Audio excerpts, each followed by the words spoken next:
In this video, I'll show you how to solve the ALEKS problem called predicting the qualitative features of a line spectrum. In this problem, you're going to get a graph or a diagram that looks something like this. You aren't going to necessarily have 5 lines in your graph, but you'll have a few. First question is asking you which is the ground state. The ground state is always the lowest on your energy diagram. So for my energy diagram, my ground state is line E. It's always whatever is the lowest.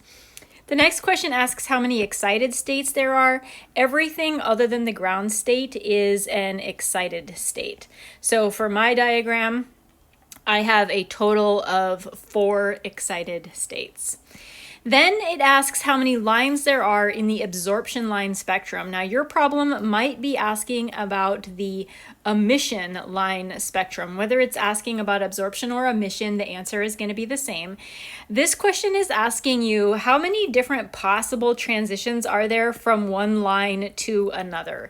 Absorption is specifically talking about moving up in the diagram. Emission would be talking about moving down in the diagram, but whether we're moving up or down, it's going to have the same number of transitions. I'm going to erase these. The total number of transitions would be, if we start at E, all the possible transitions are 1, 2, 3, 4. So we're up to 4 so far. I'm just going to make a note of that. We could also be starting at D and working our way up. That's another 1, 2, 3. So there's 3 more. We could start at E and work our way up to either B or A, so that's another 2, or we could start at B and go up to A, so there's another 1. So this is a total of 10. And again, if it's asking you about emission, when you were drawing the pictures, you'd just be drawing all of your arrows in the opposite direction, but you would still come up with 10. So then it's going to ask you which transition is associated with something like shortest wavelength, longest wavelength. It might ask about shortest or longest, highest or lowest frequency or highest or lowest energy. It could also be asking you about emission instead of absorption, and you do need to be a little bit careful about this. So short wavelength, I'm gonna, go this way. Short wavelength, that's the same thing as asking about high energy. So which transition causes absorption at the highest energy.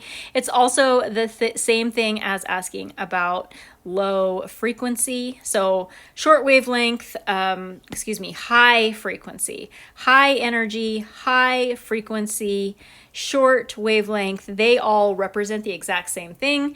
And then long wavelength, that's the same thing as low energy and low frequency.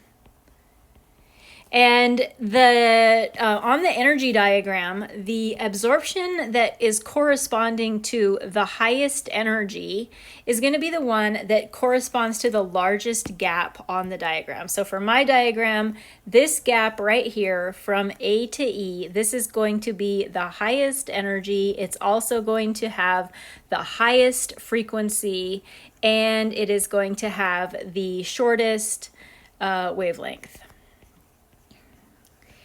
And so that's going to be a transition between A and E, which means we need to put A and E in this box, but we've got to be a little bit careful. If it's asking us about absorption, that means that we are talking about going up in energy. So for my diagram, that means I'm talking about this transition right here, and it's going to be from E to A. If I had the same question, but it said which transition causes emission at the shortest wavelength, emission is going down. And so if my question, going down, if my question was asking about emission, I would still be using the letters A and E, but I'd be going in the other direction. I would be going from A down to E. So again, you've got to be a little bit careful when you're reading these problems. Then our last question is asking basically the opposite thing, which is causing the longest wavelength. That's going to correspond to the lowest energy, the lowest frequency. We're looking for the 2 lines that are closest together on the diagram. And for my diagram, that's going to be B and C. And again, it's just looking at the gap. Any 2 lines that are absolutely close together, this is going to be my low energy transition, which is also my low frequency transition, which is also my long wavelength transition. And again, because it's asking about absorption, that means it's asking about going up. So that means I want to go from C up to B.